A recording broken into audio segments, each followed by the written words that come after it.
शायद कॉन्फिडेंस का लेवल भी बढ़ रहा होगा, क्योंकि जब चीजें आती जाती है ना, हम चीजों को करते जाते हैं, लिखते जाते हैं, नोट्स बनाते जाते हैं, तो ये साइकोलॉजिकल एक फैक्ट है कि इंसान को लगता है कि हाँ मेरी कमांड बनती जा रही है। चीजों को महज सुन भर लेने से कॉन्फिडेंस कभी बिल्डअप नहीं होता। कॉन्फिडेंस तब आता है जब हम चीजों को अपने हाथ से लिख लें, क्वेश्चंस को करके देख लें, टेस्ट देते रहें। तो उम्मीद करती हूँ कि सभी लोग बहुत बढ़िया तरीके से तैयारी कर रहे होंगे और डेली बेसिस पर अपने इंप्रूवमेंट को खुद महसूस करना चाहिए। आज से एक हफ्ते पहले जो चीजें तुम्हें नहीं आती थी, अब धीरे धीरे तुमने वो सब चीजें सीख ली। ऐसा करते करते करते जब एक साल हो जाएगा ना, तो तुम देखना अपने आप में तुम लोग फील करोगे कि बहुत सारी चीजें हमें नई नई पता चल गई। इन चीजों को लगातार पढ़ते रहना, जो नोट्स बनाते हो उन्हें टाइम टू टाइम, जैसे जो लोग स्टार्टिंग से जुड़े हैं वो जब भी मौका मिले एक बार फिर से प्राचीन भारत को पढ़ लेना चाहिए। जो नए जुड़े हैं वो मध्यकाल से पढ़ना स्टार्ट करें। मतलब जितने नोट्स होते जाए ना, ये तरीका होता है पढ़ने का कि एक दिन के नोट्स फिर अगले दिन जब पढ़ो तो पिछले दिन के भी पढ़ लो, फिर जब तीसरे दिन पढ़ो तो तीनों दिन के पढ़ लो, क्योंकि उनमें फिर क्या होता है दिमाग पे बार बार छाप बनती जाएगी और फाइनली आपको बहुत सारी चीजें थोड़ी मेहनत में याद मिलेंगी। ठीक है, पढ़ने भर से भी चीजें याद हो जाती हैं अगर डेली उस काम को किया जाए। इनको रटना नहीं है, कहानियां समझी, सुनी, लिखी और उसके बाद टाइम टू टाइम उनको कभी कभी पढ़ते चलेंगे। चलिए आज हम बातचीत करेंगे।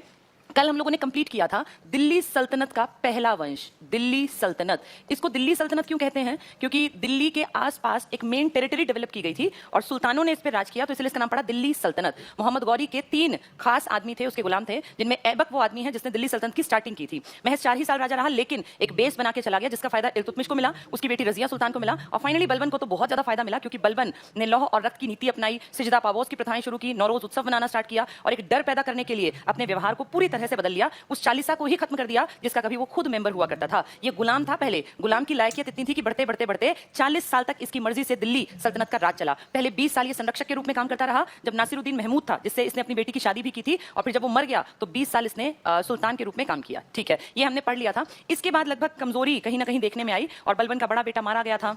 फिर इसके पोते मैंने बताया था कैखुसरो, कैमूर, ये कमजोर थे और बलबन की डेथ के महज 4 साल बाद लड़खड़ाकर इनका साम्राज्य खत्म हो गया। साम्राज्य खत्म होने का मतलब ये नहीं कि सब मर गए, इसका मतलब है एक खानदान खत्म हो गया जो राज करता था। जनता ऐसी की ऐसी है, अमीर ऐसे के ऐसे हैं। अब जो बचे हुए लोग हैं ना, राजा ही तो मरा है, सुल्तान ही तो मरा है, उन बचे हुए में से जो लायक होगा वो अपनी अगली पीढ़ी को आगे ले जाएगा और फिर उनका राज चलेगा। तो गुलाम वंश हमने पढ़ लिया था कंप्लीट, और अब उम्मीद करती हूँ कि गुलाम आपको सबको याद हो गया होगा। 3-4 नाम तो ये बहुत कीमती हैं, 5 नाम अगर कहें तो ज्यादा कीमती हैं, ऐबक, इल्तुतमिश, रजिया, नासिरुद्दीन महमूद और बलबन। लेकिन टोटल अगर मैंने देखा था, पढ़ाया था तुम्हें, तो देखो रुकनुद्दीन भी था, आराम शाह भी था, बहराम शाह भी था और ये कैमूर, खुसरो, 10-11 नाम है अगर टोटल को देखें, लेकिन जिन्होंने इतिहास के लिए काम किया है वो 5 ही नाम निकले। गुलाम वंश 1206 से चला था और 1290 में द एंड हो गया। फिर भी काफी साल निकाल गए। जैसे अगर देखें तो कोई राजा महाराजा थोड़ी थे, ये तो गुलाम ही तो थे। कोई किसी जनजाति का गुलाम था, कोई किसी जनजाति का, तुर्क थे, इसलिए तुर्की सरदारों का बोलबाला रहा इस टाइम पर, गुलामों के टाइम पर पहला वंश था। अब इनका खात्मा करके एक आदमी था जो पहले सैनिक बना बलबन के टाइम में, फिर कैमूर्स और खुसरो जैसे लायक कम थे तो उनके टाइम में वो सेना का प्रधान बन गया, सेना मंत्री बन गया और फाइनली जाके राजा का मर्डर करके सुल्तान का और खुद राजा बन गया। किसकी बात हो रही है? ये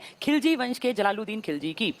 खिलजी वंश, इनका राज सबसे कम टाइम का है, लेकिन जो इन्होंने किया ना वो ऐसा किया कि आज तक हमारी सरकार अलाउद्दीन खिलजी की बहुत सारी बातों को हम प्रशासन करते टाइम ध्यान रखते हैं, कॉपी करते हैं। यही वो लोग हैं, अलाउद्दीन खिलजी ही वो आदमी है जिसने एमआरपी का कॉन्सेप्ट उस टाइम में डिसाइड कर दिया था कि किसी भी चीज का मूल्य नियंत्रण में रहेगा और उससे ज्यादा कोई बेचता पाया गया तो उसके लिए सजा मुकर्रर थी। आज भी ऐसा ही है, चीजें एमआरपी से ज्यादा बहुत कम लोग बेच पाते हैं ना। अगर बिल्कुल ही मान लीजिए कोई 5 स्टार है, 7 स्टार, तो अलग बात है कि वहां एक पानी की बोतल भी 500 रुपए की पकड़ा देंगे, लेकिन आम जनता के लिए जो मार्केट है, क्योंकि मार्केट के भी टाइप्स थे, तो अलाउद्दीन खिलजी ने वो काम किया है जो आज तक की हमारी सरकार फॉलो करती है बहुत सारे नियमों को। तो इनका भाई कौन सरिता है, कोई लड़की जो गलत इमोजी भेज रही है? सरिता जी, अगर आपको ब्लॉक नहीं रहना है तो फिर आपको अपना व्यवहार बदलना पड़ेगा। तो इस तरह के लोग हैं इनको ब्लॉक कर दो जो अब गड़बड़ करे कोई भी। ठीक है, यहाँ सिर्फ पढ़ने वाले आएंगे, फालतू के लोगों की हमें बिल्कुल जरूरत नहीं। इक्का दुक्का गधा ऐसा होता है, वो पैसे देके भी गधा ही बना रहता है। ये यूट्यूब पे फालतू की मस्ती चल सकती है, यहाँ तुम सबकी सारी जानकारी हमारे पास फीड है, तो जो गड़बड़ करेगा ना, तुम्हारे फोन नंबर, एड्रेस, ईमेल सब कुछ है, इसलिए गड़बड़ नहीं करनी, यहाँ सिर्फ पढ़ना है। अच्छा हाँ, कोई भी फालतू की बात नहीं करेगा, या हेलो हाय कोई एक दूसरे को नहीं बोलेगा। और ये जो ये कोई लिख रहा है कि टोपी सिलकर अपना, ये सब बताऊंगी मैं, शांति रखो थोड़ी सी। चलो आगे बढ़ते हैं। खिलजी, जब इसका ये टॉपिक तो मेन पढ़ा रही हूँ, उसके बाद फिर सारी आर्थिक व्यवस्था समझाऊंगी, सामाजिक बताऊंगी, कुछ खास फैक्ट जो याद करने हैं उनके बारे में तब बता दूंगी। नासिरुद्दीन महमूद जो था एक ऐसा सुल्तान था जो टोपी सीकर अपना जीवन निर्वाह करता था। क्यों? क्योंकि वो बेसिकली अपने आप को राजा मान ही नहीं पाया। बलबन ने उसके ऊपर हमेशा दबदबा रखा ना, तो कहते हैं कई बार रात में उठ के भाग जाता था और फिर पकड़ के लाते थे कि सुल्तान कहाँ मिला, तो कहीं सड़क पे दूर बैठा टोपी सिल रहा था, नींद में उठ के चलता था वो नासिरुद्दीन महमूद। चलिए आगे बढ़ते हैं। तो सबसे छोटा कार्यकाल रहा इस खिलजी वंश का। खिलजी वंश में वैसे तो 4 आदमी हैं, लेकिन मेन अगर बात करें तो जलालुद्दीन खिलजी है, जो कि 70 साल के काफी एज्ड उम्र में, बहुत बड़ी उम्र में जाके सुल्तान बने और देखो बताया था निरंकुश नहीं था, बहुत समझदार टाइप का उदारवादी आदमी था, इसने कभी कुछ गलत नहीं किया। एक्सेप्शनल केस था, सिद्दी मौला बताया था, एक ऐसा आदमी जो खानगाह चलाता था, लोगों को फ्री में खाना खिलाता, उसको इसने हाथी के पैरों तले कुचलवाया। वो एक एग्जाम्पल है बस, बाकी सब में आपने कल सुनी थी कहानी, मैंने सारे नोट्स बताए थे कि ये बहुत उदारवादी था, सबको इसने फ्रीडम दी, आजादी दी। और इसी का भतीजा, इसी का दामाद जब दक्षिण भारत के अभियान पे गया तो वहां कहते हैं देवगिरी में रामचंद्र देव को हरा के ही उसने दिल्ली को जीत लिया था, क्योंकि प्लानिंग ही करके आया था कि अब जाते ही मार दूंगा जलालुद्दीन को और अगला राजा मैं ही बनूंगा, अगला सुल्तान। जलालुद्दीन का टॉपिक हमने कल पढ़ लिया, आज हमारा टारगेट है अलाउद्दीन खिलजी को पढ़ना, बहुत ज्यादा इंपॉर्टेंट है। और गुलाम वंश के बाद खिलजी में जो सबसे बड़ा नाम है, जैसे इसमें बलबन इंपॉर्टेंट था ना, इल्तुतमिश और बलबन, बीच में तो फालतू टाइप के बहुत लोग आए, लेकिन मेन काम जो आज जो पीछे तक भी इंपॉर्टेंट थे, जैसे इक्ता प्रणाली थी, चालीसा था, या इंडिया की दिल्ली की मंगोलों से रक्षा थी, तो इस तरह के सारे पॉइंट आए थे गुलामों के इल्तुतमिश ने। ऐसे ही बलबन में इंपॉर्टेंट थी कई नीतियां, अब ऐसे ही हम पढ़ेंगे खिलजियों में इंपॉर्टेंट है अलाउद्दीन खिलजी। इसको कहानी की तरह सुनना और समझना, आज कहानियों की फॉर्म में सीख के अगर टाइम लगा तो आज नोट्स, नहीं तो मैं कल करा दूंगी नोट्स की चिंता मत करना, पहले सारा ध्यान समझने पर रखो।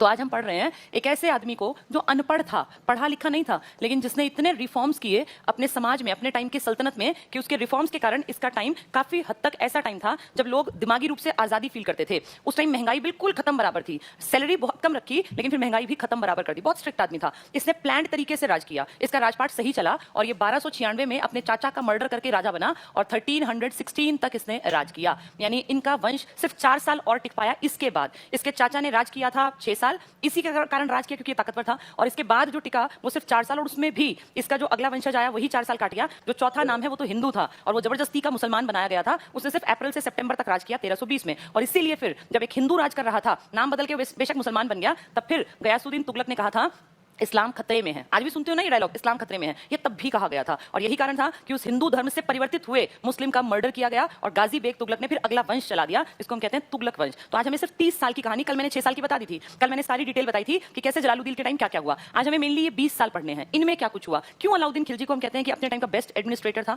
अलाउद्दीन खिलजी स्टार्टिंग में इतना तेज दिमाग नहीं था, धीरे धीरे धीरे एक्सपीरियंस से चीजों को समझता गया और फिर दिमाग इतना डेवलप हो गया कि गलतियां मिनिमम होने लगी और डिसीजन इसके सारे ठीक साबित होने लगे। अलाउद्दीन खिलजी कैसे राजपाट में आया, जो इसके चाचा थे जलालुद्दीन खिलजी, उनके खिलाफ याद करो बलबन के भतीजे ने, और एक आदमी था कड़ा मानिकपुर का सूबेदार, कड़ा मानिकपुर ये एक जगह थी, यहां का सूबेदार, इन दोनों ने विद्रोह किया था। क्यों? क्योंकि वो एक सैनिक थे, इसके जो ताऊ चाचा थे वो सैनिक थे ना, कि भाई सैनिक कैसे कैसे बन गया, हम बलबन के भतीजे हम बनेंगे। कड़ा मानिकपुर वाले ने भी और बलबन के भतीजे ये पकड़े गए, पकड़ने के बाद कायदे से मार डालने चाहिए थे, लेकिन जलालुद्दीन ने कहा कोई बात नहीं, मैंने माफी दे दी। इसको माफी दे दी बलबन के भतीजे को, ये अपने आप ही भाग गया। कड़ा मानिकपुर का जो सूबेदार था ना, ये भाग गया कि कहीं मुझे पकड़ के मारे। और ये छज्जू नाम था इस आदमी का, अमीर था, मतलब अमीर का मतलब क्या होता है लोग ये पूछ रहे थे। अमीर मतलब था जिनकी पोजीशन स्ट्रांग होती थी, पैसे वाले तो थे ही थे, जैसे आज एमएलए एमपी होते हैं ना, इस टाइप के जो लोग थे उस टाइम उनको अमीर कहा जाता था। वो तुर्क सरदार थे, खूब पैसा था, खूब उनके पास जायदाद थी, वो अपनी सेना भी रखते थे। तो अमीर जो थे ना वो पर्सनल सेना मेंटेन करते थे, कोई 4000 की, कोई 6000 की, कोई 10,000 की, वो एक एरिया के मालिक बना दिए जाते थे और उनकी हेल्प से ही राजा राज कर पाता था या सुल्तान अपनी सल्तनत को चलाता था। तो कहीं ना कहीं अमीरों का साथ सहयोग बहुत जरूरी था। अगर अमीर इकट्ठे होकर सुल्तान के खिलाफ खड़े हो जाएं तो सुल्तान की कोई औकात नहीं थी, तो वो थे अमीर। अब ये कड़ा मानिकपुर वाला तो भाग गया, तो इसने क्या किया, जलालुद्दीन ने अपने भतीजे को कहा कि तू कड़ा मानिकपुर का हेड है, तू कड़ा मानिकपुर को संभालेगा। तो अलाउद्दीन को जो सबसे पहला बड़ा एक्सपीरियंस मिला ना कि वो काम कैसे करना चाहिए, वो अलाउद्दीन को मिला कड़ा मानिकपुर का सूबेदार बनके। इसके बाद इसने छुटपुट छुटपुट कई अच्छे काम किए और फाइनली नजरों में आ गया कि ठीक है लड़का। भिलसा का एक अभियान चला था, भिलसा अभियान, जगह का नाम है ये। यहाँ गया एक छोटी सी सेना लेके और यहाँ जीत के बहुत सारा धन लाया और धन लाके जो अपने चाचा को दिया तो चाचा बड़े खुश हुए कि भाई अलाउद्दीन तो बहुत लायक लड़का है। एकदम से राजा बनना ठीक नहीं होता, पहले एक्सपीरियंस गेन करना होता है। अलाउद्दीन एक्सपीरियंस ले रहा है कि कैसे जाके लड़ा जाता है, कैसे सेना के साथ अपनी अच्छी पैठ बनाई जाती है, कैसे किसी चीज को अभियान को सफल बनाया जाता है। तो भिलसा अभियान में अलाउद्दीन जीत के आया, बहुत सारा पैसा लाया लूट के। उस भिलसा अभियान से खुश होके और कड़ा मानिकपुर से एक्स्ट्रा इसको सूबेदारी मिल गई बदायूं की, नहीं बदायूं नहीं, कोई और छोटी, अभी नाम मुझे याद नहीं आ रहा, एक और इसको अवध की, बताइए तो सबसे बड़ा था ना, अवध की सूबेदारी भी मिल गई और इसको जो है हेड बना दिया, सेना का प्रधान बना दिया। तो देखो धीरे धीरे सीखते सीखते आगे बढ़ रहा है, एक दिन में कोई हीरो नहीं बनता। पहले कड़ा मानिकपुर इसके हिस्से में आया और उसके बाद ये भिलसा अभियान पे गया, अभियान में जीतने के बाद इसको अवध की सूबेदारी मिल गई और इसको सेना प्रधान का पद मिल गया, सेना मंत्री कह लो, सेना प्रधान कह लो। तो अभी ये एक्सपीरियंस आदमी है और फिर धीरे धीरे करके इसके जो है पंख फैलने लगे और इसने बिना परमिशन लिए साउथ का अभियान देवगिरी में चला दिया, वापस आके चाचा को मार दिया। मारने के बाद अब ये राजा तो बन गया, उस अभियान में ये बहुत पैसा लाया। कौन सा अभियान था वो? देवगिरी का अभियान। देवगिरी के राजा थे रामचंद्र देव। देवगिरी कहां पड़ता है? देवगिरी आज के महाराष्ट्र दौलताबाद में, यहां मान लो। इसको आप इस तरह से देखते हैं कि ये उत्तर भारत और दक्षिण भारत के बीच का पुल का काम करेगा। अगर इसको जीत लिया जाए ना और अगर यहां के राजा को या तो फ्रेंड बना लिया जाए या उसको बिल्कुल खत्म कर दिया जाए तो इस प्रॉपर्टी का यूज किया जा सकता है दक्षिण भारत की विजय के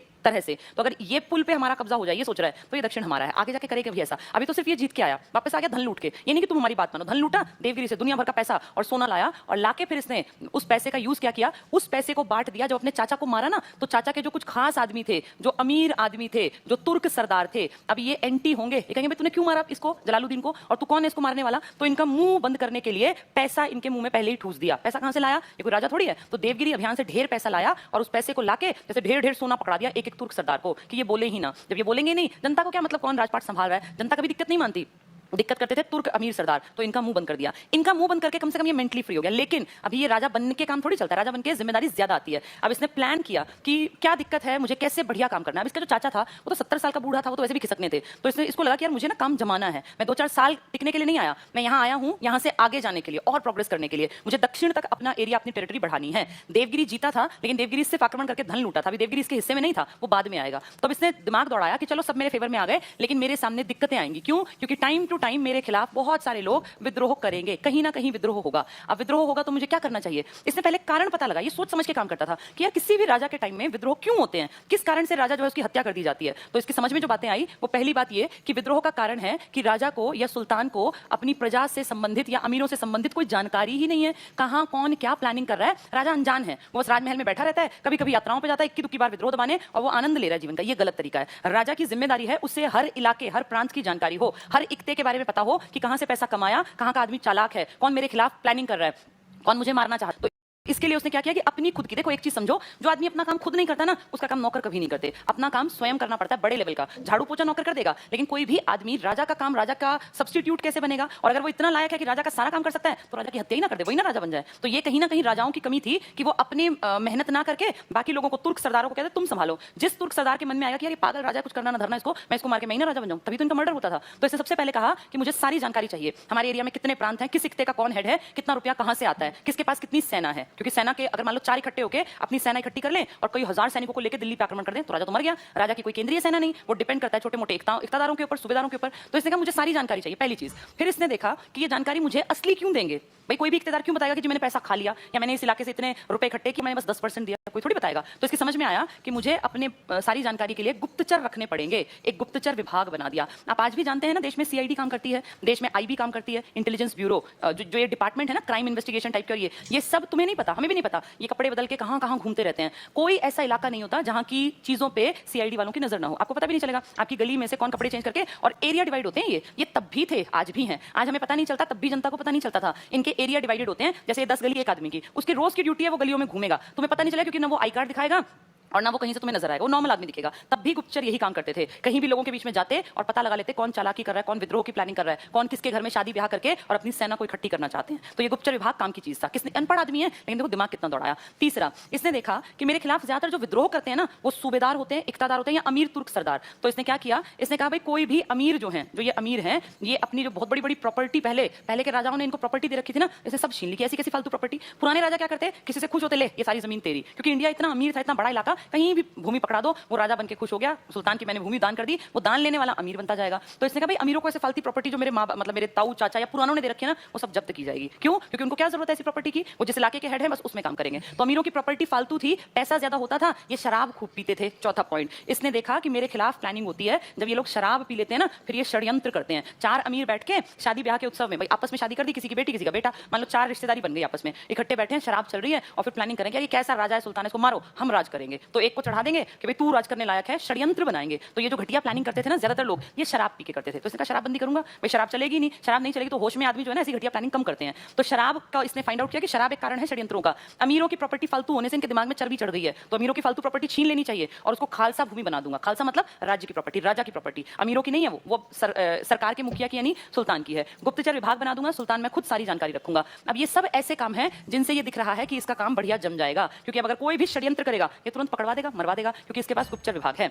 अपने आप नजरों में सारी प्रॉपर्टी, कितना पैसा कहां से आता है, अमीर कौन। अच्छा, इसने इसके एक दो और उपाय अपनाए। इसने कहा कोई भी दो अमीर या तुर्क सरदार अगर आपस में अपने घर में विवाह संबंध बनाते हैं तो मेरी जानकारी के बिना किसी के बेटा बेटी की शादी नहीं हो सकती। कोई भी एक अमीर दूसरे अमीर के घर अगर शादी का प्रस्ताव लेके जाए तो मेरी नॉलेज में होना चाहिए, अगर मैं ना करूंगा तो कोई शादी कर नहीं सकता। यानी इसने अपनी इतनी कमांड बना ली कि शादी ब्याह भी मेरी मर्जी के खिलाफ। आम आदमी कुछ करे कोई दिक्कत नहीं, लेकिन ये अमीर प्लानिंग करते हैं ना, तो कौन किसके घर रिश्तेदारी लेके जा रहा है ये मेरी नॉलेज में होना चाहिए। ये दो इसके अगर अपोजिशन के आदमी थे ना तो उनके बीच में वैवाहिक संबंध बनने ही नहीं देगा, और वैवाहिक संबंध नहीं होंगे तो फिर वो दूर दूर रहेंगे, फिर उनकी सेना इकट्ठी होगी नहीं। तो इसने कहा कि सारे वैवाहिक संबंधों की जानकारी मुझे होनी चाहिए। इसने बहुत बढ़िया सिस्टम से काम करना स्टार्ट कर दिया। अब इसको लगा कि ठीक है ये सब तो चल गया, लेकिन मेरे पास सेना नहीं है, क्योंकि ये सब सेना जो छोटी छोटी सेना रखते थे ना ये अमीर थे, ये तुर्क सरदार थे। तो इसको फील हुआ कि अगर मेरे पास अपनी एक पर्सनल सेना हो, केंद्रीय सेना, तो मैं जो चाहूं कर सकता हूं। मैं किसी भी अमीर के ऊपर आक्रमण करवा दूंगा, अगर वो मेरे खिलाफ सिर उठाएगा मैं उसको दबा सकता हूं, लेकिन मेरे पास पर्सनल सेना होनी चाहिए, केंद्रीय सेना। अब सेना अगर बड़ी रखनी है, कहना बहुत आसान है, लेकिन सेना बहुत खर्चा मांगती है, बहुत खर्चा। सेना के ऊपर उस टाइम भी लाखों रुपए चाहिए थे। अब पैसे इतने तो नहीं है कि बड़ी सेना एकदम से मैं खड़ी कर दूं, तो क्या करूं। अब इसने कहा कि सेना मैं बड़ी करूंगा, इस सेना का खर्चा कम करूंगा। कैसे कि सेना को जो मैं सैलरी दूंगा ना, ये सैलरी बहुत कम दूंगा, तो भैया सेना में आएगा कौन। तो मैं मार्केट की हर चीज का रेट कम करवा दूंगा। अगर मैं इनको 10 रुपए दूंगा तो 10 रुपए में इनका पेट भरेगा, इतनी चीजें सस्ती करवा दूंगा। कैसे करोगे, तो सेना बड़ी रखने के लिए मुझे सबसे पहले बाजार पे नियंत्रण करना पड़ेगा। अगर मैं बाजार पे नियंत्रण करवा दूंगा, हर चीज अगर सस्ती हो जाए तो सैलरी कम में भी तो काम चल जाता है। प्रॉब्लम कहां आती है, जब चीजें महंगी हो। जैसे आज देखो पेट्रोल महंगा, डीजल महंगा, एलपीजी महंगी, किराए महंगे। तो अगर कोई 10,000 रुपए कमा रहा है तो कैसे उसका घर चलेगा, चल ही नहीं सकता। हर चीज महंगी है। अगर चीजें सस्ती हो तो सैलरी कम हो तब भी काम चल जाएगा। इसने सब चीजों को एनालाइज किया तरीके से, सोच के, सलीके से, और इसने सब चीजों को निचोड़ निकाला कि अगर बाजार का नियंत्रण हो गया ना तो थोड़े पैसों में भी बढ़िया काम चल जाएगा, और थोड़े पैसे देने से मैं अपनी सेना का साइज बढ़ा लूंगा। और जब मेरे पास बड़ी सेना होगी तो क्या मजाल इन तुर्क अमीर सरदारों की कि मेरे सामने सर उठा लें। तो इसने बहुत तरीके से, सलीके से काम करते हुए बाजार में नियंत्रण किया। क्या किया बाजार में, देखना। इसने हर चीज का पहला स्टेप लिया, एमआरपी तय कर दिया। कोई भी अगर एमआरपी से ज्यादा सामान, महंगा सामान बेचता पाया गया ना तो उसकी खबर इसको मिलेगी, क्योंकि गुप्तचर एक्टिव है। तो इसने बसीद, मुनसीद करके कुछ इस तरह के थे, कोई छोटे लेवल का कोई बड़ा, और उनको ना काम पे, भाई उनको तनख्वाह दूंगा मैं, मुझे एक एक मंडी का पता होना चाहिए। मंडी भी बंटवा दी इसने, एमआरपी तो तय किया ही, क्या मंडी या बाजार जो था इसको डिवाइड करवा दिया। ऐसा नहीं कि एक ही बाजार में सब कुछ बिकेगा, 4 प्रकार के बाजार इसने बनवाए। एक था गल्ला मंडी, जहां सिर्फ अनाज बिकेगा, भाई गेहूं चावल जो भी है, बाजरा उस टाइम होता होगा, वो पूरा मार्केट था अनाज मंडी, जैसा आज भी होता है ना, अनाज मंडी अलग होती है, गल्ला मंडी। दूसरा इसने कहा एक ऐसा मार्केट जहां मवेशी, जानवर, दास बिकेंगे, गुलाम बिकेंगे। तो वो एक ऐसा मार्केट है कि वहां अनाज नहीं मिलेगा, वहां सिर्फ या तो जानवर बेचने वाले आएंगे या दासों का बाजार। दासों का बाजार बड़ा नॉर्मल था। फिर इसने कहा एक मंडी ऐसी बनेगी जिसमें कि देसी घी बिकेगा, और मान लीजिए ड्राई फ्रूट, सूखे मेवे बिकेंगे, या जो घर के सामान है, जड़ी बूटी, दवाई, इस तरह की बिकेंगी। और एक मंडी इसने कहा कि अलग से बनेगी जिसमें कि और सामान्य बाजार की श्रेणी में रखा जाएगा। तो इसने बाजार का डिवीजन कर दिया, और इस बाजार के ऊपर कड़ी नजर रखने वाले गुप्तचर थे। मान लो गुप्तचर नॉर्मल कपड़ों में जा रहा है, कहीं किसी दुकान पे गया, दुकान वाला चालाक है। राजा ने कहा एक एग्जांपल है कि 1 रुपए किलो घी बिकेगा, 1 रुपए किलो घी है, देसी घी। अब वो आदमी गुप्तचर जो है, कपड़े नॉर्मल पहन के आम आदमी दिखता है, किसी को पता थोड़ी कौन गुप्तचर है, और जाके दुकान पे खड़ा होता है, वो दुकान वाला चालाक है। वो 1 किलो घी 1 रुपए में ना देके मान लीजिए 2 रुपए में बेचता है। ये किसी को जनता को पता है, राजा को नहीं पता। सारे देश में, पूरी उसकी टेरिटरी में 1 रुपए का, ये 2 का बेचता है, और कहे तो कहता है कि मेरी मर्जी, नहीं लेना, भागो यहाँ से। अब यहाँ गुप्तचर पहुंचा, गुप्तचर ने देखा 2 रुपए किलो ले लिया, खरीद लिया। तुरंत उसके पीछे 4-5 आदमी खरीदने के बाद जैसे ही पैसे देने लगा, 4-5 उसके आसपास सैनिक रहा करते, इशारा किया, वो सैनिक आके खड़े हो गए, पकड़ा गया वो आदमी। पकड़ा गया तो उसकी पेशी हुई राजा के सामने। राजा बहुत स्ट्रिक्ट है, बहुत ज्यादा, इतना स्ट्रिक्ट है कि स्ट्रिक्ट हुए बिना काम चलेगा नहीं। भ्रष्टाचार जड़ से मिटाना है ना तो स्ट्रिक्ट पॉलिसी बनानी पड़ेगी। ये इतना स्ट्रिक्ट था कि कुछ लोगों ने कहा पागलों की तरह कैसा न्याय करता है। उसने 1 रुपए बढ़ा के लिया, तो मान लीजिए उसने 2 किलो की जगह 1 किलो तोला ना, भाई 2 किलो देना था, 1 दिया, तो 1 किलो की गड़बड़ जो उसने की है, ये उसका बदला उसके शरीर से निकालेगा। उसके शरीर से 1 किलो मांस निकाल लेगा, एक हाथ काट देगा। 1 किलो जैसे अंदाजा था भाई उंगली इतने ग्राम की होती होगी, हाथ इतने का, तो उस आदमी का एक हाथ काट देगा या आधा हाथ काट देगा, भरे शहर के सामने, ताकि लोग डरे। अब वो आदमी जिसका 1 किलो का शरीर से मांस निकाल लिया, पूरा जीवन कैसे भूल जाएगा कि मैंने ये गलती की। उसकी साथ पुश्ते भी नहीं भूलेंगी कि हमारे दादा परदादा या हमारे दादा के दादा ने ऐसे 1 किलो कम तोला तो उनका हाथ काट दिया था। एक बार ऐसा किया, 2 बार, 10 बार। जब ये पूरी मंडी में फेमस हो गया ना कि अगर थोड़ी सी भी गड़बड़ कर दी ना तो ये राजा छोड़ेगा नहीं, तो फिर अपने आप भ्रष्टाचार डर के कारण धीरे धीरे खत्म होने लग गया। लोगों ने कम तोलना बंद कर दिया। अगर मान लीजिए लोग चालाकी करें, महंगा ना दें, लेकिन कम तोलने लगे, 1 किलो के घी का भाव लेके और 800 ग्राम देने लगे, 200 ग्राम, पता चल गया, ये गुप्तचर पकड़ ही लेते थे। पता चलती ही राजा के सामने पेशी, मैंने रुपए ज्यादा नहीं लिए, लेकिन कम तो तोला, जितना कम तोला उतना मांस निकालो, 2 उंगली काट लो, हो गया 200 ग्राम। यानी इसका न्याय सुनने में तो लगता है कैसा पागल राजा, लेकिन समझदार था ये। भ्रष्टाचार जड़ से अगर मिटाना है तो पॉलिसी स्ट्रिक्ट बनानी पड़ेगी। इसके कई सलाहकारों ने कहा यार ये तू क्या काम करता है, जनता तेरे खिलाफ। तो उसने कहा जनता मेरे खिलाफ नहीं होगी, भ्रष्टाचार गलत है और इस कारण जनता दुखी है, मैं उस दुख को दूर कर रहा हूं। कुछ दिनों में सबकी समझ में बात आ गई और धीरे धीरे भ्रष्टाचारी लगभग डर के मारे खत्म हो गए। तो मंडी डिवाइड कर दी, एमआरपी तय कर लिया, गलत तोलने वालों के लिए सख्त सजा का प्रावधान था। इस सजा, अभी भी इंडिया में क्या दिक्कत है, यहाँ लोग क्राइम करने से डरते ही नहीं। क्यों नहीं डरते? क्योंकि यहाँ पे लोगों को पता है कुछ नहीं बिगड़ना, कुछ भी कर दो कुछ नहीं बिगड़ना। अगर सजा ऐसी हो ना कि आदमी को अंदर तक, रूह तक कांप जाए, तो आदमी 1000 बार सोचता है। सऊदी अरब जैसी कंट्रीज में देखो कैसी कैसी सजाएं मिलती हैं, तो लोग डरते हैं, क्राइम करने से पहले। ये फैक्ट है, ह्यूमन साइकोलॉजी है ये। जिस काम में डर नहीं है ना, यहाँ सबको पता है, कुछ भी कर दो, केस चलता रहेगा, बुढ़ापा आ जाएगा, आपको कोई फर्क नहीं पड़ना। अमीर तो 0% भी डरते नहीं, गरीब आदमी को भी पता है कि फर्क नहीं पड़ना ज्यादा, इक्के दुक्के पे असर पड़ता है। बाकी देखो कितने सारे लोग गरीबी में भी क्राइम करते रहते हैं क्योंकि डर नहीं है। इसने ऐसा डर बैठा दिया कि सजा ऐसी मिलेगी कि आदमी जीवन भर भूल नहीं सकता कि क्या सजा मिली। पैसे थोड़ी लेता, शरीर का मांस निकालता, अपने आप सीधे हो गए, डर ऐसी चीज था। तो देखो इसने हर चीज का एमआरपी तय किया, मंडी डिवाइड कर दी, सजा का प्रावधान कर दिया। अब धीरे धीरे लोग जो है थोड़े पैसों में भी जीवन बढ़िया जीने लग गए। अब जब पैसा कम चाहिए तो संख्या बढ़ाई जा सकती है और इन सबका फायदा हुआ। ये बाजार नियंत्रण कहलाता है, इसका बाजार नियंत्रण, कि अब इसके पास जो पैसा था उसमें ये बड़ी सेना अफोर्ड कर पाएगा। अच्छा, सेना में भी बहुत भ्रष्टाचार था, ये तो जनता के बीच में था, मार्केट में। सेना में कैसा भ्रष्टाचार था? पहली चीज तो सेना थी ही नहीं अपनी, राजा डिपेंड था तुर्क अमीरों के ऊपर, सरदारों के ऊपर, कि भाई मुझे अटैक करना है, तू अपने 500 सैनिक भेज दे, तू 1000 भेज दे, तू 1500 भेज दे, मेरे 4-5 की सेना बन जाएगी, 4-5 हजार की। अपनी सेना ना होने के कारण वो उन पे हावी हो ही नहीं पाता था। तो इसने क्या किया? इसने कहा मैं अपनी केंद्रीय सेना रखूंगा, ये पर्सनल मेरे अंडर होगी और ये किसी सरदार की नहीं है, ये सिर्फ मेरी सेना है, ये हमारी राजा की, सुल्तान की पर्सनल सेना। बड़ी सेना रखूंगा तो पैसा कहां से आएगा? हर चीज सस्ती है तो थोड़ी सैलरी में भी काम चल जाएगा। इस सेना में भ्रष्टाचार कैसा था? पहली चीज, जो ये सैनिक थे ना पुराने वाले, बड़े चालाक थे। क्या करते? जाके अपना नाम लिखवाते, भाई हम सैनिक हैं। तो लड़ाई नहीं हुई 10 साल तो कभी आना नहीं, प्रैक्टिस नहीं करनी, कभी कुछ नहीं करना, अपने घर पड़े रहते। 10 साल कोई विद्रोह नहीं हुआ, कहीं सेना नहीं गई, तो आराम से सैलरी लेके खा रहे हैं, क्योंकि विद्रोह होगा तभी तो जाएंगे, ये हर टाइम चौकस रहने वाले थोड़े आदमी हैं। अब वो सैनिक 10 साल बाद जब कभी विद्रोह हुआ, दबाने गए तो देखा तो सैनिक को बुलाया गया। अब सैनिक जो है 10 साल पहले 20 साल का था, 30 का है, पेट निकल आया, बेडॉल हो गया, थुलथुलाहट भर गई। अब वो सैनिक कैसे रहेगा? कैसे वो भागेगा, दौड़ेगा, कैसे कहीं पहाड़ पे चढ़ेगा, कैसे वो उतना एक्टिव रहेगा? तो कैसी सेना बनेगी, इमेजिन कर लो। 10 साल बाद उन सबका कैसा शरीर हो गया,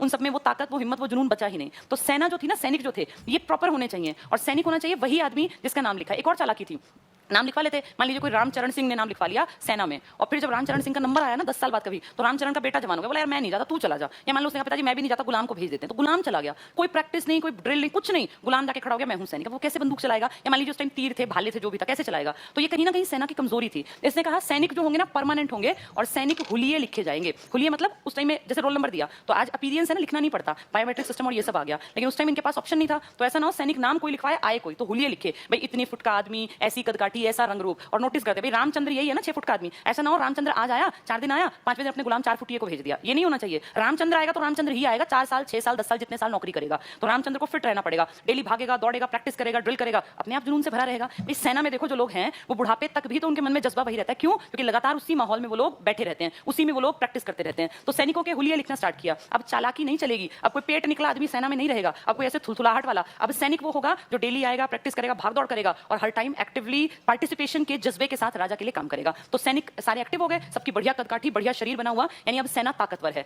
दूसरी कमी जो थी ना, सेना के जो घोड़े थे, घोड़े, ये घोड़े कमजोर थे। कैसे? वैसे तो अरबी नस्ल के घोड़े लाते, लेकिन इन घोड़ों को लाके सैनिक बड़े चालाक थे पहले, अब तो बाद में तो बहुत सही हो गए, घोड़े बेच देते, अरबी घोड़े को ले जाते। जैसे सैनिक को घोड़ा मिलता राजा की तरफ से, खर्चा राजा का। अब मान लीजिए घोड़ा उस टाइम इमेजिन कर लेते हैं 10 रुपए का, तो बढ़िया घोड़ा 10 रुपए का अरबी घोड़ा लिया सैनिक ने, चला गया, 10 साल बाद कभी विद्रोह होगा तब आएगा, उस घोड़े को ले जाके उस अरबी नस्ल के घोड़े को मार्केट में बेच दिया, और बेच के इसने मान लो 10 रुपए का था, इसको 8 रुपए में बेच दिया, इजिली बिक गया। भाई 10 की चीज 8 में मिले, कोई भाग के ले लेगा, बेच दिया। अब कोई ऐसा खराब घोड़ा, मरियल घोड़ा, जो कि बस जो ये मान लो कि अब मरा और कब मरा, इस टाइप की कंडीशन वाला घोड़ा खरीद लिया, जो हार्डली इसने 1 रुपए का खरीदा, इसको लेके गया फिर और बोला वहां पे सेना में जहां ये लोग काम करते थे, इनको घोड़े मिलते थे, 2 साल में वो उसकी तबीयत ऐसी खराब हो गई तो मरने वाला है, मुझे एक नया घोड़ा दे दीजिए। तो वो सारा खर्चा जो 10 रुपए का घोड़ा है वो राजा के ऊपर दोबारा ले गया, यानी राजा के तो 20 रुपए गए, और घोड़ा इसने क्या किया, मार्केट में बेच के मुनाफा कमा के, और सेना में घोड़ा कौन सा खड़ा कर दिया, वो घोड़ा भी नहीं खच्चर टाइप का कि बस वो अब मरा और तब मरा टाइप में। तो मान लो एकदम से अटैक हो जाए तो राजा किसको लेके भागे? उन घटिया घोड़ों को और उन थुलथुले मोटे सैनिक को। तो कैसे लड़ाई लड़ेगा? अगर लड़ाई लड़नी है तो सैनिक भी फिट एंड फाइन होने चाहिए और घोड़े भी। तो राजा ने देखा भाई ये तो बहुत बड़ी गड़बड़, कैसे सुधारे? तो अब राजा ने नियम बना दिया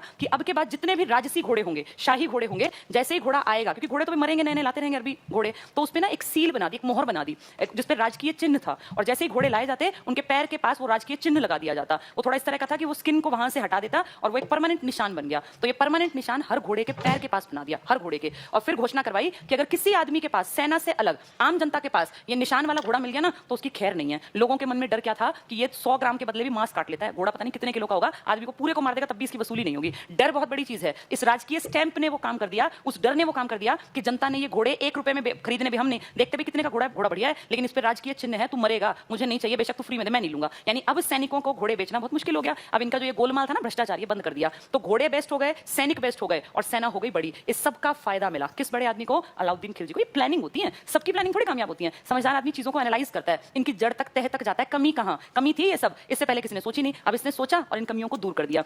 तो अब देखो ये राजा बना है तो नॉर्मल सा आदमी था, लेकिन अब इसने बहुत बढ़िया सेना बना ली जिसकी नंबर ऑफ सोल्जर्स बहुत ज्यादा हैं, इसकी सेना के सारे घोड़े बहुत ताकतवर है, इसकी सेना के सैनिक बहुत ताकतवर है। फिर धीरे धीरे करके इसने अभियान स्टार्ट कर दिए। भाई जब राजा के पास बढ़िया सेना होगी तो अभियान तो चलाएगा। अब तक ये कहां बैठे हुए थे मेनली, ये दिल्ली, देखो ये टेरिटरी थी इनकी, ये वाली ये थी दिल्ली सल्तनत, इसमें मुल्तान, सिंध, लाहौर, पंजाब, हरियाणा, दिल्ली, यूपी का इलाका, लेकिन अभी भी गुजरात, राजस्थान और ये वाली बेल्ट, ये पूरी बेल्ट और उधर के हिस्से ये बचे हुए थे। अब ये अपनी टेरिटरी बढ़ाएगा क्योंकि इसके पास ताकतवर सेना है, इसके पास बढ़िया घोड़े, बढ़िया सैनिक हैं और इसका थोड़े पैसों में बढ़िया काम चलता है, तो इस सेना का यूज करेगा ना। अड़ोसी पड़ोसी राजा हैं लेकिन वो ताकतवर नहीं है, तो इसने ऐसे ही एक अभियानों में एक अभियान चलाया, गुजरात अभियान, गुजरात पे चढ़ाई कर दी। तो गुजरात अभियान में क्या हुआ समझो इसको, इसका अभियान है गुजरात अभियान।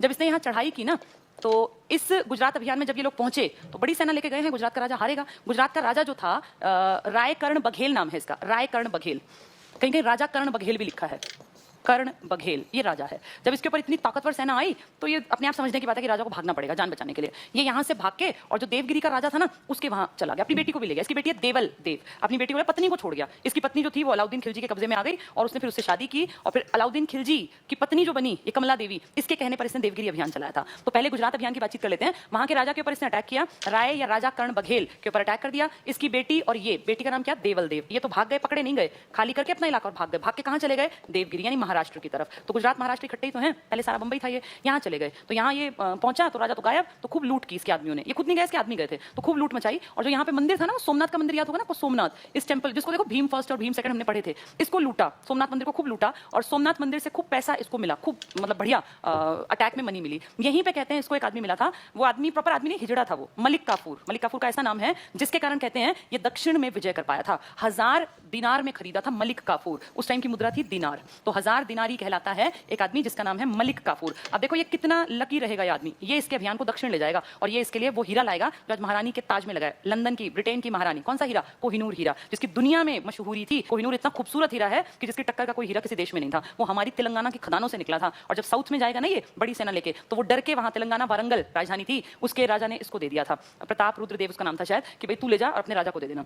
तो मलिक काफूर इसको किस अभियान में मिल गया, गुजरात अभियान में। गुजरात में इसने क्या लूटा, सोमनाथ मंदिर, तो खूब पैसा मिला, एक बढ़िया ऐसा आदमी मिला जो कि इसका एक ये मान लीजिए राइट हैंड बनेगा, मलिक काफूर। अब जब यहाँ ये लूट हुई ना तो ये यहाँ का राजा कहाँ भाग गया, देवगिरी में। इस लूट के बाद ये वापस आए, खूब धन लूटा, तो वापस आके और लूट का ना धन बांटा जाता था, लूट का धन बंटता था किस किस में, एक तो सुल्तान लेगा लूट का धन और एक सेना लेगी। इससे पिछले वालों ने क्या किया था कि सेना 80% धन रखेगी, भाई तुमने मेहनत की 20% मुझे दे देना, लेकिन अब इसने कर दिया, अलाउद्दीन ने कहा बड़ी सेना रखनी पड़ती है, मेरे खर्चे बहुत हैं, तुम लोगे 20% और मैं लूंगा 80%। इस बात पे जो याद है मंगोलपुरी बताया था कल, मंगोलपुरी कौन थे वो, मंगोल 4000 आदमियों को लेके उलूग खान एक मंगोल आ गया और इसके ताऊ या चाचा को क्या बोला कि यहीं रहूंगा, और वो कितना उदारवादी था कि रह लो यहाँ। दिल्ली में मंगोलपुरी में मंगोल बस गए थे ना नवीन मुसलमान, अब वो भी गए थे इस अभियान पे क्योंकि दिल्ली सल्तनत का राजा था, मुसलमान थे वो, तो उन्होंने कहा भाई ये नहीं चलेगा, ऐसे कैसे तू हमें 20 देगा, हम ज्यादा लेंगे। और उन नवीन मुसलमान मुट्ठी भर मुसलमान विद्रोह कर दिया, तो अलाउद्दीन ने कहा पकड़ो इनको, अब पकड़ो, तो वो भागे वहां से, दिल्ली से भाग के, और राजस्थान के एक राजा हमीर देव नाम था, इसके दिल्ली से राजस्थान पास ही तो पड़ता है, तो वहां भाग के और घुस गए और बोले राजा को कि भाई हमें ऐसे से बचा लो और हम तो आपकी कृपा से बच सकते हैं, नहीं तो हम तो मरेंगे। अब हम इंडियंस की कमी क्या है, हम बहुत उदारवादी हैं, हम बहुत काइंड हार्टेड हैं, कोई हमारे सामने गिड़गिड़ा दे, हाथ जोड़ ले, माफी मांगे, तुरंत माफ कर देते हैं। सोचो हमीर देव का लेना एक ना देना दो, उसे नहीं पता ये कौन भगोड़े, क्यों ये माफी मांग रहे, क्यों ये कह रहे हैं कि हमें अपनी शरण दे दो और इनके पीछे कौन पड़ा है। अब बिना सोचे समझे, ये कहीं ना कहीं थोड़ी अकल की भी कमी रही होगी, उदारवादी बनना चाहिए पर इतना भी नहीं कि तुम्हारा नुकसान हो जाए, कि तुम जो है बिल्कुल बर्बाद हो जाओ। और बिना सोचे समझे अलाउद्दीन खिलजी के दुश्मन बन गए थे वो नवीन मुसलमान, सारे नहीं भागे, मुट्ठी भर भागे थे, उनको शरण देके फंस गया ये राजस्थान का राजा, और इसने उनको शरण दे दी और शरण देके पहुंचे इसके सैनिक, उन्होंने कहा निकालो इसको बाहर, तो बोला नहीं निकालूंगा, मैंने जबान दे दी, और मैंने जबान क्या दे दी कि मैं इनकी रक्षा करूंगा मरते दम तक। तो उन्होंने कहा ठीक है मर ले, फिर तुझे शौक हो रहा है मरने का मर ले। बड़ी सेना आ गई, बड़ी सेना आ गई तो किला बंद कर लिया। तब किले बहुत ऐसे होते थे अभेद, कोई घुस ना पाए। अलाउद्दीन के जैसे कानों में गया कि ऐसे ऐसे राजस्थान साइड के एक राजा ने, हमीर देव ने, वो भगोड़े मुसलमान जो नवीन मुसलमान है वो छिपा रखे हैं और वो दे नहीं रहा उनको, तो उसने कहा मैं चलूंगा खुद। भाई ऐसी कैसे हिम्मत होगी, हमारे दुश्मन क्यों पकड़े, भाई दुश्मन को जो लोग शरण दे रहे हैं वो हमारे दुश्मन बन गए ना। अब सोचो राजस्थान के राजा से लेना एक ना देना दो, अपने वो ना आ बैल मुझे मार, बिना बात की मुसीबत, भाई नवीन मुसलमान मरते हो मरे, आपस में लड़े, तुम क्यों शरण दे रहे हो, लेकिन मैंने जबान दी है इसलिए मैं शरण भी दूंगा, ठीक है भैया। अब वो आ गया, चढ़ाई की, 2-3 महीने यहाँ पड़े रहे, दरवाजा ही ना खोले, परेशान दुखी, तो फिर क्या था, भ्रष्टाचार का फायदा उठाया, अपने आप तो भ्रष्टाचार बंद किया था, यहाँ फायदा उठाया।